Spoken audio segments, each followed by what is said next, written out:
आणि आता राज्यभरातल्या घडामोडींचा सविस्तर आढावा वेगवान स्वरूपात घेऊया। दुष्काळाने होरपळणाऱ्या मराठवाड्याला पावसाने चांगलं झोडपून काढलंय। कष्टाने पिकवलेल्या पिकांचा डोळ्यासमोर चिखल झाल्याने शेतकरी हतबल झालाय। मराठवाड्यात लाखो हेक्टर शेतीचं मोठ्या प्रमाणात नुकसान झालं तर पुरामुळे अनेकांच्या संसाराचा चिखल झालाय। यातून सावरायचं कसं असा प्रश्न आता पूरग्रस्तांसमोर आहे। अशातच सरकारमधल्या मंत्र्यांनीही बांधावर जाऊन पूरग्रस्त भागाची पाहणी करत शेतकऱ्यांना धीर दिलाय। मुख्यमंत्री फडणवीसांनी सोलापूर लातूरमध्ये पाहणी दौरा करत सर्व निकष बाजूला ठेवून मदत करणार असल्याचं जाहीर केलं। तर धाराशिवमध्ये उपमुख्यमंत्री शिंदेंनी बोटीतल्या नुकसानग्रस्त भागाची पाहणी केली आहे। सोलापुरात उपमुख्यमंत्री अजित पवारांनी दौरा करत तिथल्या परिस्थितीचा आढावा घेतलाय।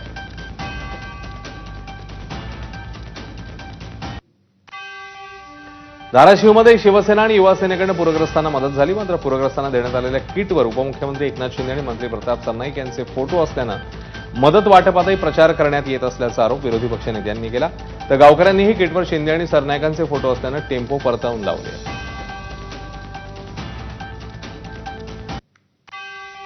धाराशिव दौऱ्यावर एक महिलेने उपमुख्यमंत्री शिंदेंकडे आपल्या तक्रारी मांडल्या। नुकसान भरपाई देण्याची मागणी महिलेने केली। तेव्हा तानाजी सावंत यांनी महिलेशी संवाद साधला।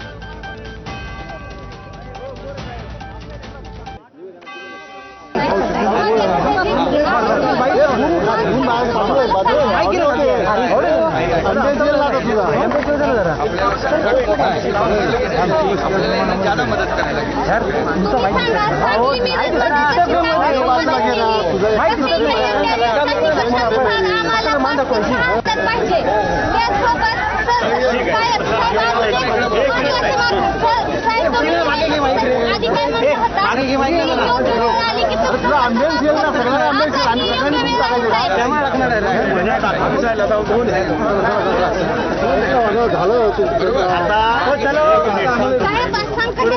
एक लक्ष ऐकून घे, पाया पडतो तुझ्या विषय ऐकून घे माझा। हे जे तू जे बोलते ते पुढचं बोलते। आता लोकांची गरज काय? आता त्याला 2 वेळचं जेवण, त्याला कपडे देणं ते आपण करू। जे काय गोष्ट मला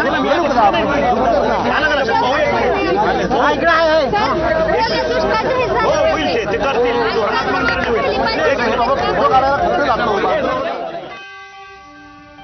कृषी मंत्री दत्ता भरणेंनी जालन्यातल्या वडीगोद्रीत नुकसानाची पाहणी केली आहे। जालना जिल्ह्यात झालेल्या नुकसानाच्या पंचनाम्याचं काम युद्धपातळीवर सुरू आहे। सगळ्यांचे पंचनामे करून सगळ्यांना भरपाई मिळेल अशी ग्वाही भरणेंनी दिली। शरद पवारांच्या राष्ट्रवादीचे प्रदेशाध्यक्ष शशिकांत शिंदे यांनी बीडमधल्या पिंपळवाडी गावात अतिवृष्टीमुळे नुकसान झालेल्या पिकांची पाहणी केली आहे।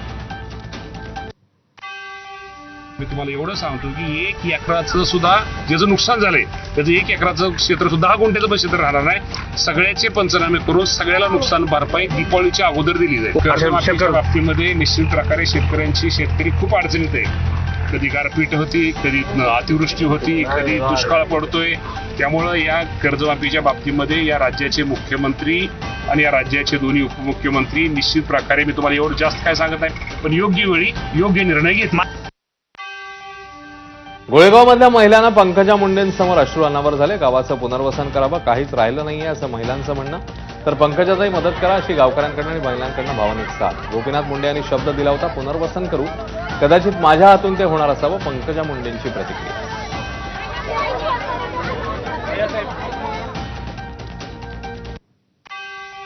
बीडमध्ये पंकजा मुंडेंनी बैलगाडीतनं नुकसानग्रस्त भागाची पाहणी केली। गेवराई तालुक्यातल्या गोदावरी नदीकाठच्या गावातल्या बाधित क्षेत्राची पाहणी करण्यात आली। गेवराई तालुक्यातल्या धोंडराई भोगलगाव इथे अमृता नदीची पाहणी करून नुकसान झालेल्या पिकांची मुंडेंनी पाहणी केली। नांदेडमध्ये गोदावरी नदीला पूर आलाय। गोदावरीच्या पुरामुळे नांदेड शहरातील पंचशील नगर, जेएम कॉलनी भागात पाणी शिरलं। शिवाय शहरातील स्मशानभूमी गेली असून शनी मंदिरही पाण्यात गेले। जायकवाडी धरणाचे 27 दरवाजे उघडे असल्यामुळे ते पाणी विष्णुपुरी धरणात आलंय। त्यामुळे धरणाचे 15 दरवाजे उघडले असून नांदेडमध्ये पूरस्थिती पाहायला मिळते। अहिल्यानगर जिल्ह्यालाही पावसाने जोरदार झोडपलं। नंदी नाली दुथडी भरून वाहत आहेत। अनेक ठिकाणचे रस्ते पाण्यामुळे वाहून गेले आहेत। मात्र कितीही पाऊस झाला तरी रोजचा दिनक्रम कोणाला चुकत नाही। करंजी गाव आणि परिसरातला मोठा पाऊस झाल्यानं रस्ते वाहून गेले। मात्र दिनक्रमात व्यत्यय येऊ नये आणि व्यवसायात अडचण येऊ नये म्हणून दूध उत्पादक शेतकऱ्यांनी शक्कल लढवली आहे। दूध उत्पादक शेतकऱ्यांनी दोरीच्या साहाय्याने दुधाच्या कॅनची देवाणघेवाण केली। पाऊस कितीही आला तरी शेतकरी खचून जाणार नाही असा संदेश या शेतकऱ्यांनी दिला आहे। अहिल्यानगर जिल्ह्यातील दक्षिण भागाला पावसाने चांगलंच झोडपलंय. अनेक ठिकाणचे रस्ते वाहून गेलेत, त्यामुळे गावांचा संपर्क तुटलाय. शेवगाव तालुक्यातील प्रभू वाडगाव या गावाला मुख्य मार्गावरून जोडणारा रस्ता पावसाच्या पाण्यामुळे वाहून गेला. गावातील वयोवृद्ध ग्रामस्थांना पाण्यातनं मार्ग काढावा लागतोय. प्रशासनाने लवकरात लवकर रस्त्याचं आणि पुलाचं काम करून तात्पुरता रस्ता करावा अशी मागणी प्रभू वाडगाव ग्रामस्थांनी केली. धुळ्याच्या साक्री तालुक्यात माळमाथा परिसरात होत असलेल्या पावसामुळे अक्कलपाडा धरणात पाण्याचा साठा वाढलाय. परिणामी अक्कलपाडा धरणातनं पांझरा नदीपात्रात विसर्ग करण्यात आलाय. त्यामुळे पांझरा नदी दुथडी भरून वाहतीये. नदीकाठावरील नागरिकांनी काळजी घेण्याचं आवाहन प्रशासनाने केलं.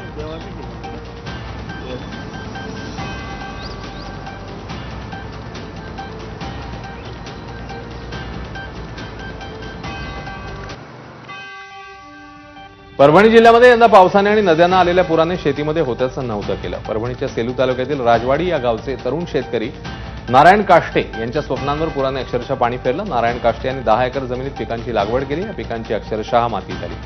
कापूस, सोयाबीन आणि तुरीचं नुकसान झालंय. त्यामुळे आता काय करावं, पुढच्या वर्षीचं नियोजन, मुलांचं शिक्षण कसं करावं या चिंतेमध्ये शेतकरी आहेत. सोलापुरातल्या सीना दारफळ येथील बरड वस्तीवर अडकलेल्या 22 जणांना एनडीआरएफच्या टीमने रेस्क्यू केलंय. दारफळमध्ये आज मुख्यमंत्र्यांचा पाहणी दौरा होता. मुख्यमंत्री येण्यापूर्वीच या 22 जणांची सुटका करण्यात आली. 3 दिवसांपासून अडकलेल्या लोकांना अखेर प्रशासनाने रेस्क्यू केलंय.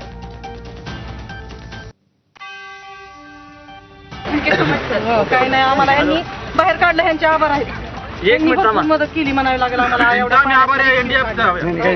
रिस्क घेऊन तुम्ही आम्हाला बाहेर काढलं, इथं भरपूर चांगलं झालं. पण आमची निम्मी लोक तिकडे अडकल्यामुळे आम्हाला निम्म्या लोकांना काल आणलं, निम्मी तिकडेच ठेवली ना. त्याच्यामुळे आम्हाला जास्ती आम्ही झोपलो नाही, जेवलो सुद्धा. वाशिम जिल्ह्यामध्ये पावसाने उघडीप दिली आहे. मात्र हवामान खात्याने जोरदार पावसाचा इशारा दिल्यावर शेतात उरलेल्या सोयाबीनच्या काढणीसाठी शेतकऱ्यांची धडपड सुरू आहे. मुसळधार पावसामुळे हिंगोलीतल्या पिकांचं अतोनात नुकसान झालंय. अनेक ठिकाणी पूरस्थिती निर्माण झाली आहे. शेतातली पिकं सुद्धा वाहून गेली आहे. या संदर्भात पीक विमा कंपनीकडून कोणती दखल घेतली जात नसल्याचा आरोप करत क्रांतिकारी शेतकरी संघटनेचे कार्यकर्ते आक्रमक झाले.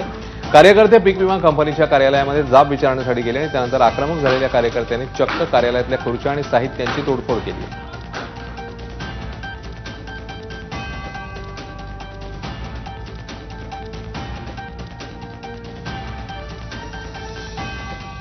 या होत्या राज्यभरातल्या विविध घडामोडी. इकडे एक छोटासा ब्रेक, लगेच परत येतोय.